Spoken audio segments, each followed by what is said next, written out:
Hello YouTube land and welcome back to the Small Workshop Adventures.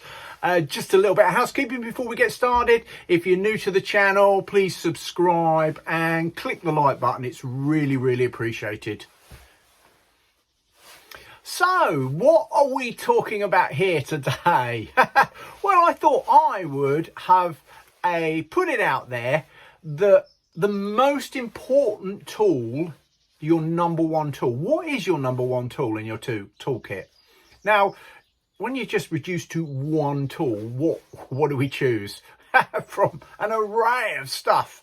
But there is one tool in my toolkit that I use on every single job. I've got lots of tools, I've got lots of bit of kit, but I don't use them all the time.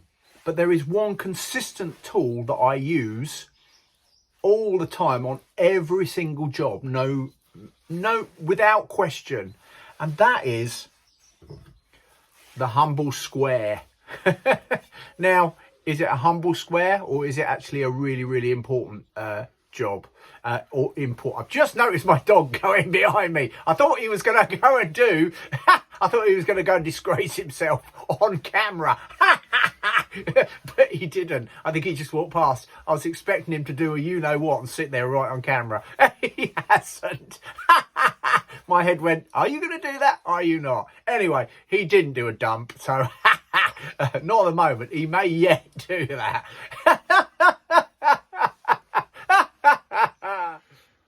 So here we have a number of different squares in my collection, and we'll just go through them and what we use them for. So we start with a little engineering square. Absolutely perfect. I use this if I'm going to do some really fine joints. So I've got a nice little engineering. So if I was going to do some dovetails, I could use some of the others. But if I want to do some marking across some really small areas, but it has to be absolutely perfect. A really precision engineer square. We have a combination square. So it's a combination because you've got a square and you've got a mitre. So you can use this a lot.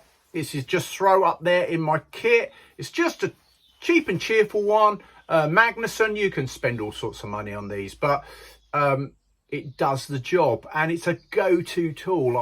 You often see me with this, just marking things out, cutting. So a nice combination square. We have a good old carpenter's square. So again, use this a lot. It's got a lovely little bit there that it rests, and you can see that bit of well, where the handle comes down, so you can rest that on and you can keep it nice and steady. It's also got some marking out points. Not that I really use those, and you've got a ruler on it, as you can see. So you've got a nice ruler. Use this a lot as well. This is a nice little called a carpenter's square. The old school carpenter's squares, I've got one over here. Here we go, an old school, the old style. Do you know what I mean? The sort that my granddad had, that my dad had. This style of square. Again, a carpenter's square. So we got that one. We've got a sliding bevel. So this is brilliant for square. For getting all of those angles when you need to cut amazing or difficult angles, and you think, what is it? You put it up against something, tighten it up, sliding bevel. And the reason it's called a sliding bevel because it slides, so you can get that shorter and you can create a really nice sliding bevel. It's really good to have one of those in your kit so that you can mark out any angle and get it absolutely perfect. This is just a little cheap sort of square. I very rarely use it, but it's there. You never know when you need a tiny little triangle and you just need to go round it and draw around. So again, a little for trimming and for helping. It's more of a wallpapering tool, pasting and decorating tool for cutting round. So if you were going to cut round wallpaper, you needed to get right in there, you could cut that absolutely square. So that's really for what that's for. It's for wallpapering and decorating. Then we come into actually I'll go with this one first. This is like a small roofing square. We've got different size roofing squares. So again, a nice little one, lots of measuring on there. and you can see it's just a nice size, not too big.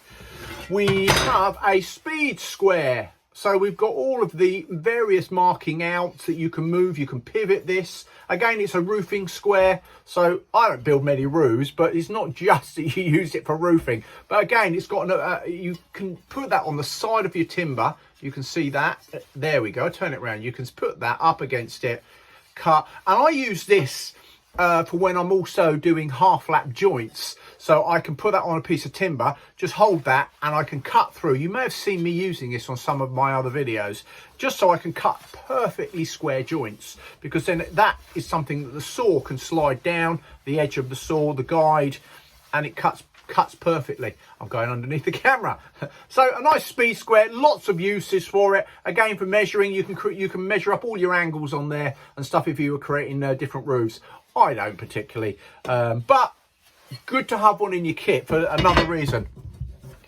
A big roofing square. So I'm coming out a bit. So this is 600 wide, 600 mil, 60 centimeters by 400, 600 by 400. So we've got a big roofing square there. And again, I use this a lot for marking out big boards when I'm cutting big sheets. So you can get that and get things nice and square. So lots of big shelving and big sheets of when you need to cut stuff up. You need one of these, a big one. We also have a folding 4-foot square. So as you see, it's, well, it's big. A folding 4-foot square. I need to step back on that one, don't I? You can see that? Yes, you can. Just about. What do we use this one for? A folding 4-foot square. I use it for when I'm marking out on the floor. So I'm building more construction, so sheds, garden rooms. If you need to mark out and get a base, a concrete base, it's ideal that you get one of these so you can make your base square. So a bigger area, particularly in construction, these are really handy. They're not that expensive, but a folding 4-foot square. And I use these when I'm building bigger things. As you see, there's a lot of different squares. Here I go, I've got my carpenter's square. But I would suggest, for me, I would say, certainly in what I do, it is the most important tool in my toolkit. I can't do without it. And you say, well, I've got 1, 2, 3, 4, 5, 6, 7, 8, 9. I've got 10. I think I may even have some more. I'm counting 10 squares here. Do you think that's important? I've got 10 different squares. It is important because if you don't start with anything square, then it just doesn't work, does it? So getting square is the most important thing. And I would suggest that having a square in your toolkit and having a number of them are the most important bit of kit you're going to have. From that flows everything. You get perfect work if everything is square. If you're cutting things that aren't square because you haven't got anything to do a square properly, it's just not going to go together well, is it? So maybe for you it's something different. Let me know in the comments. I'd really appreciate that. I love interacting with you. Maybe it is a square. Maybe you can, who knows?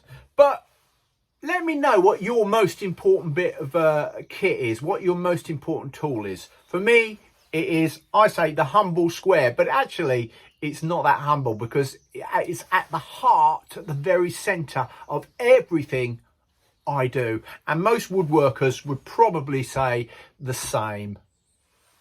So thanks for watching as I've gone through many different types of squares. And maybe you've seen something that you want to get in your toolkit because you think that's actually what I need. The different ones for different applications. One square, one size doesn't fit all, as they say, does it? And one square certainly doesn't fit all. But having the various things, they're not expensive, although you can get some seriously expensive. I think of one brand, Woodpecker. I look at them, but they are proper money. And I'm sure they're amazing. I maybe wonder, I keep looking at the Woodpecker stuff, nice and red, although there's some other brands, and I think, Or maybe I'll get one day, just cause I desire one of their squares. Why do I desire one of their squares? Not quite sure. Maybe I'll get one day and I'll do a review of it. Not that I don't know how you're going to review a square, but we'll look at it. It's either square or it's not. How we can check whether it's absolutely perfect. Although I don't have the instruments to check if it's absolutely perfect. And anyway, don't know where I was going with that. Lots of different squares. So from me, Mark, at the Small Workshop Adventures, take care, everybody. Bye.